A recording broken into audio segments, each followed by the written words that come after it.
Then was Lieutenant Colonel Garuba Atta, and he was a Muslim. And the Lord told me exactly what was happening in the family of that man. And I woke up one morning, I was very young, I told one of my friends, I said, can you take me to the government house? And he said to me, are you mad? Wow, do you have any previous appointment? I said, I don't have, but the Spirit of God told me to see the governor. And I went to see the governor. Now, when you get to the governor's house in Oka, they have 3 gates. You pass the first gate, you have SS security, police, military men. I passed the first gate and up, all the whole military men that were standing, no one asked me where you're going. I passed the second gate, no one asked me where you're going. I passed the third gate. Why? Because I have confidence in myself. And I so much believe that God have asked me to do it, so he will always be with me. You get the point? So when God spoke to me to go to Iraq or Kuwait, it was a very big text. When I told my friends, I want to go to Iraq, they said, man, I think this is the end of your life. I said, well, if God be for me, who can be against me? Exactly. Greater is he that is in me than he that is in the world. It's not of him that willeth, nor him that run it, but the Lord has showed mercy. So if you ask me to go, I have to go. So when I get to Doha, I met a friend in Doha, and I told him I was flying to Kuwait. And they said, what are you going to do in Kuwait? I said, I'm going to preach. Preach in a Muslim country like that? So, but I got to Kuwait and meet some few pastors, and I had to dress like the Muslims. I had to be like them for them to be able to receive me at the first place.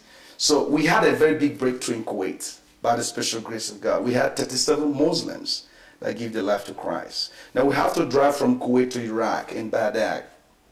So when we get to Baghdad, it was really tough because of the war and the problems in Baghdad. You can't really, somebody can't even pay attention to you. Because what you have to do, you make sure you get the person's attention and tell them, this is a person, and this. And we didn't really have that kind of breakthrough that I have in Kuwait. It was really tough in Iraq. But the good thing about it is we're able to defeat self and defeat the spirit of the devil that was telling me, if you go there, you're not coming back. So we get there and do a few things and came back. And it was a big testimony. And I think some of my friends in Kuwait today are still testifying what God did during our visit. And by the grace of God, in a few months I'll be going back to Kuwait again. Yay. So I'm not afraid. Lovely. Because Jesus is with me. Definitely. And tell me, you also have an outreach program that, for all you've traveled across all over the world with. Can you just elaborate more on that? Good. My outreach, I have 2 ministries. I have the church, Evergreen Chapel, and I have the outreach with Sopuruchi World Outreach, SOWAM. Now, what we do, the past, last year precisely, I started going from one African country to another African country. Now, I host a crusade. I have a preview of the last crusade we had. You can watch it, the preview of the last program we had. So we bring these churches together. Sometimes we bring about 30 to 40 churches together. And we had the outreach. It's more or less tied to the war. It's all about prayers. War against satanic manipulations. I discovered that there's been a lot of manipulations. The devil is doing a lot of manipulations. Even in the church, in businesses, in families, and marriages, there's been a lot of satanic manipulations. So we have to war against those satanic manipulations for people to be free and live a happy life, even in the ministry, in the marriage, in the family, in the business. So we started our outreach program back home in Nigeria. We did one, we had about 17,000 people every night. It's Friday, Saturday, and Sunday. And it was really powerful. And recently we had another one again in Aba. And I'll soon be going to Zambia for another one again. So we bring the whole churches together and we just go on, we pray in serious prayer. One of the programs we had in Calabar, when you watch the preview, there's a young man who had been under satanic manipulations for years, and while the prayer was going on, suddenly he began to vomit out bottles. And that was my first time to see someone vomit out bottles. If you watch the preview, he vomited all those things. And a woman again she just went to the toilet and came out with a basin of fibroids.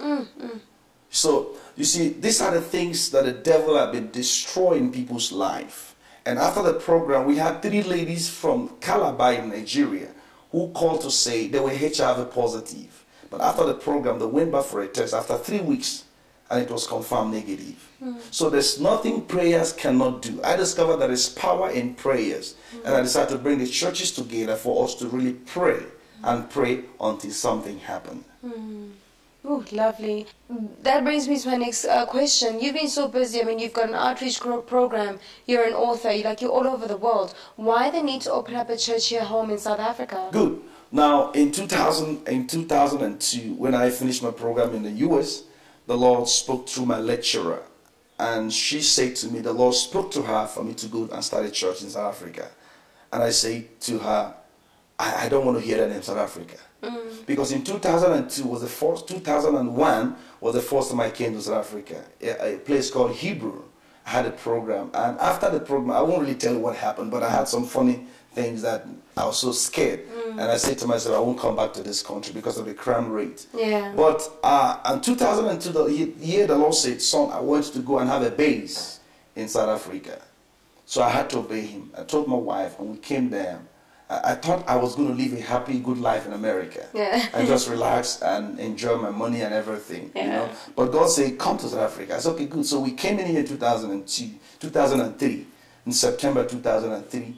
And I never forget the word the Lord spoke to me. He said, I want you to have a base. That's a base. Now, that's like an office where I now operate from. It's my base. After going to other parts of the world, I come back to Johannesburg.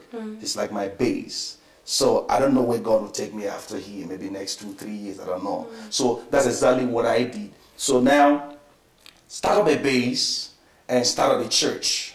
So now I have a church, I have pastors who run the church when I'm not there. But since this year, I've been traveling a lot. I don't think since this year I've been in South Africa for 1 month. Yeah. I just came back recently. We had a long trip from Australia to Gabon, Gabon to Nigeria, and back, and the US and in New Jersey.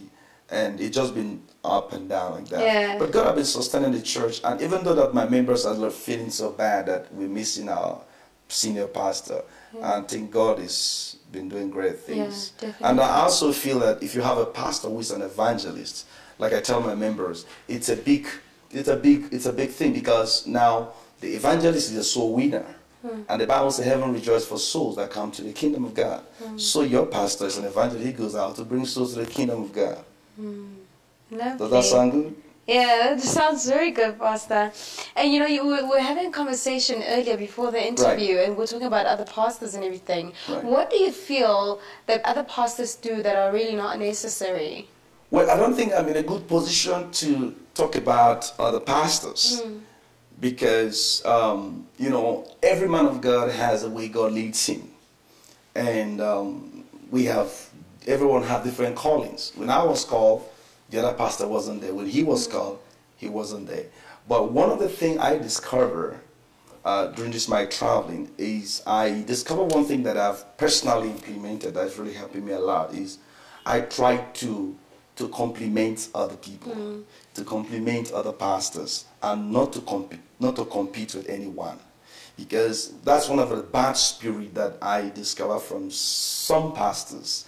They want to compete, not to compliment. So I think my advice there is, if you're a man of God and God is using you mightily, and you're doing a great work, you're doing a good job, you have a big church, all I have to do is to compliment you and to come close to you and find out what is your secret, how are you succeeding. So I will also get more to, try to scandalize, try to spoil you and bring you down. No, I think that is a very, very bad behavior.